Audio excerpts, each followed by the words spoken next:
parle. Chaque jour, Charles et Carole vous présentent la leçon de l'école du sabbat.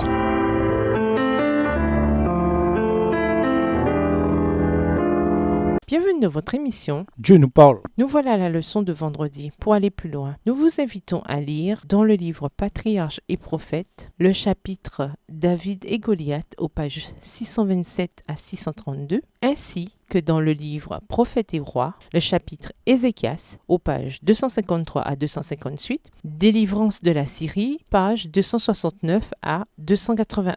Ces livres ont été écrits par Ellen G. White. La Bible est le livre d'histoire le plus ancien et le plus complet que les hommes possèdent. Elle jaillit de la source de vérité éternelle et, à travers les âges, la main du Très-Haut a préservé sa pureté. Elle éclaire le passé lointain que l'homme cherche en vain à pénétrer. C'est uniquement dans la parole de Dieu que nous pouvons contempler la puissance qui a posé les fondements de la terre et déployé les cieux. C'est là uniquement que nous trouvons l'explication véridique de l'origine des nations et là seulement que nous pouvons trouver une histoire de notre race pure de tout orgueil et de tout préjugé. Extrait du livre Éducation, chapitre 19, page 153, livre écrit par Ellen G. White. Celui qui connaît Dieu et sa parole croit fermement à la divinité des 7 Écritures. Il ne juge pas la Bible à la lumière des idées de la science, mais il mesure ces idées-là d'après la norme infaillible. Il sait que la parole de Dieu est vérité et que la vérité ne saurait se contredire. Quel que soit l'élément sur lequel les enseignements de la prétendue science contredisent la vérité de la révélation divine, cet élément n'est qu'une conjecture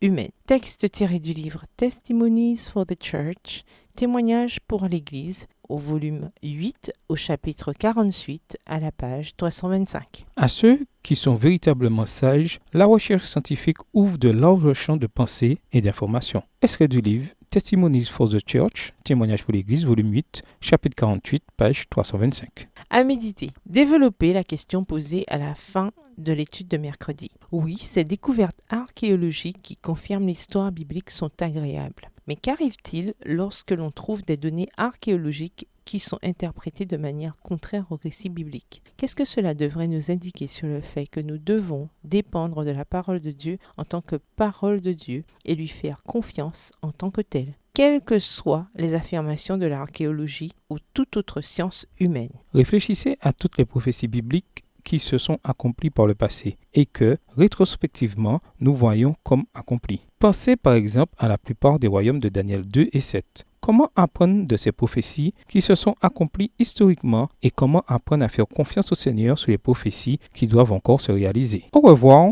Et à demain si Dieu veut. Dieu nous parle. Chaque jour, Charles et Carole vous présentent la leçon de l'école du sabbat.